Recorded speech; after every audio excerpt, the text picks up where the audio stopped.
189, and the nays are 137. The bill is passed. And with a simple House vote this morning, lawmakers approve a bill putting a hold on Syrian refugees coming to the U.S. It's all part of the backlash following the deadly attacks in Paris. We're following up tonight, checking with our representatives on how they voted and why. Cole Miller, live in the newsroom. Cole?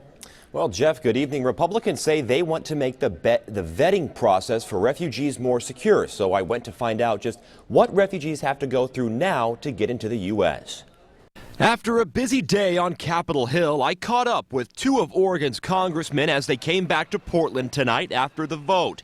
Representative Greg Walden. These are barbarians who are not afraid to attack innocent lives, and we have to exercise our most diligent responsibility, and that is our security first. On the other side of the aisle and on the other side of this heated issue, Representative Earl Blumenauer. This is a statement of intolerance and fear, and 5 years from now, 5 days from now, I think people will come to their senses. It was very disappointing. To learn more, I went to an immigration attorney in Portland, Philip Hornick, to find out exactly what's involved in the refugee vetting process. Generally, it begins with a screening through the UN High Commission for Refugees. Step 2, Hornick says a U.S. immigration official carries out an in-person interview with the refugee overseas wherever they may be staying.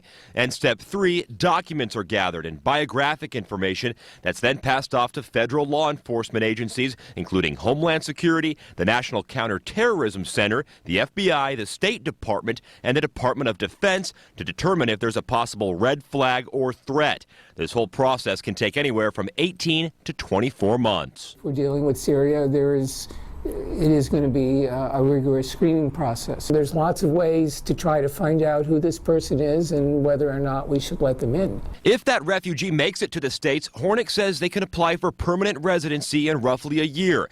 President Barack Obama estimates 10,000 Syrian refugees could settle in the U.S. in the next year. Now, this bill, it's being called the American SAFE Act, SAFE standing for Security Against Foreign Enemies. It now heads to the Senate, where Democrats say they will fight it. We'll be sure to follow its progress in D.C. Jeff? Okay, Cole, thank you. And nations around